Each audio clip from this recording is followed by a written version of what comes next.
तुम कहते हो कि आपको क्या होता है, मेरा किसी से फ्रेंडशिप है तो इसमें मैं क्या बिगड़ गई क्या, या मैं बिगड़ गया क्या, मैं 10 मिनट तो उसके साथ गया था, मैं तो केवल मेरा फ्रेंड है, केवल चैटिंग फ्रेंड है, और ये भैया उतने में सत्यानाश कर देगा। जब राम को दूध पिलाने वाली माता जब नहीं बचती मंथरा से, तो तुम किस खेत की मूली हो, तुम कैसे बचोगे? इसलिए संग ठीक रखो, पैसे मिले न मिले, रुपए आए ना आए, संग ठीक हो जनाब। संग अच्छा होगा तो जीवन में प्रसन्नता होगी। मेरी माँ, अपने बच्चों को संग सिखाना बस, कि बेटे मुझे तुमसे कुछ नहीं चाहिए, अच्छी संगति में तुम रहो, बस अच्छे लोगों के साथ रहो। संग बिगड़ गया तो सारा रंग बिगड़ जाएगा जिंदगी का, बेरंग हो जाएगी तुम्हारी जिंदगी। इंद्रधनुषी जो जिंदगी परमात्मा ने तुम्हें दिया है, महाराज की जिंदगी जो तुम्हें इस कृष्ण ने दिया है, जीवात्मा और परमात्मा का मिलन, जीवात्मा और शिवात्मा के मिलन को रास कहते हैं, महाराज कहते हैं। लड़के और लड़की के मिलन को रास नहीं कहते, लड़के और लड़की के नृत्य को रास नहीं कहते। ये अज्ञानी लोगों ने पता नहीं तुम्हें कहां से बता दिया किसको रास कहते हैं। रास कोई डांस का फॉर्म नहीं है। जीव और शिव मिलते हैं, आत्मा और परमात्मा मिलती है। जब तुम्हें नित्य ज्ञान होता है, जीव को पहचान होता है ब्रह्म की, तो उसे महारास कहते हैं, रास कहते हैं। रसौ वैशः कृष्ण है, उस रस से तुम्हारा मिलना वही महारास है। हमें तो लगता है आज ही भागवत समाप्त करके हम चले भी जाएंगे। बताओ, रास तक पहुंच गए महाराज, भागवत की महिमा हुई नहीं, हम रास में पहुंच गए। अद्भुत। पर क्या करूं, 3 घंटे तक बर्मन की बारी थी, हमें घुमाया गली गली, तो अब हमारी बारी आई है, हम भी बिठाएंगे तुमको, अब बैठो। जब जिसकी बारी तब उसकी तैयारी,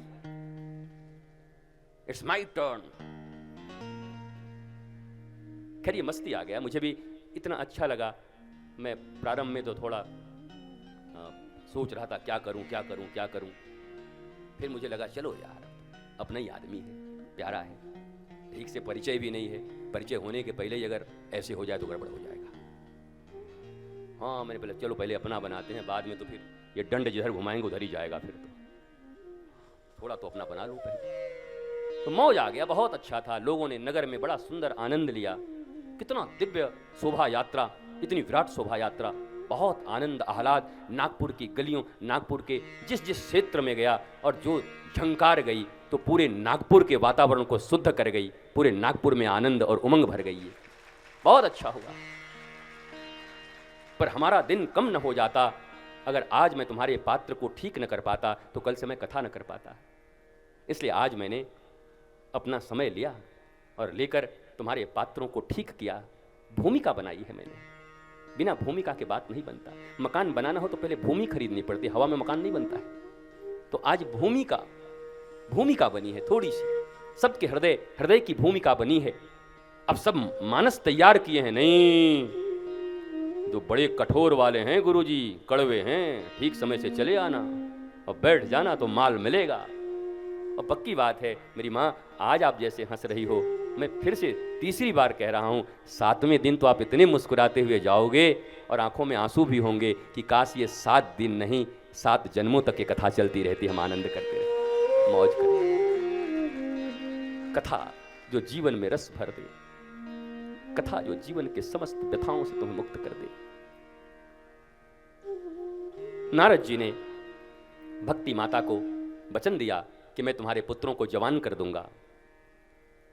अब ये तो सब जानते हैं, देखो महात्मा कहना पड़ता है, मुझे जो कहना था मैंने कह दिया। अब तुम्हारे भागवत की जो लिखी हुई कथा उसको मैं 3 मिनट में कह देता हूं। वो तो सब जानते हैं, कौन नहीं जानता इस भागवत को, सभी जानते हैं। पर इस भागवत से जीवन में क्या मिलेगा, इस भागवत से जीवन कैसे बनेगा, इसी के ऊपर हमारा विमर्श होगा। The life management through Bhagavatam. Bhagavat के द्वारा अपने जीवन का प्रबंधन कैसे कर सकते हैं, जीवन के एक एक क्षण का सदुपयोग कैसे कर सकते हैं, अपनी समस्याओं से मुक्त कैसे हो सकते हैं, प्रेम से युक्त कैसे हो सकते हैं, इस पर चर्चा करेंगे। तो नारद जी फिर गए, सनक सनंदन इत्यादि से मुलाकात हुई। उन्होंने कहा शुभ कर्म करो, सत्कर्म करो। सत्कर्म क्या होता है, बोला भागवत करो। भागवत सुनाया, और भागवत जब श्रवण हो गया तो भक्ति माता भी आ गई नृत्य करते हुए, और ज्ञान और वैराग्य भी जवान हो गए।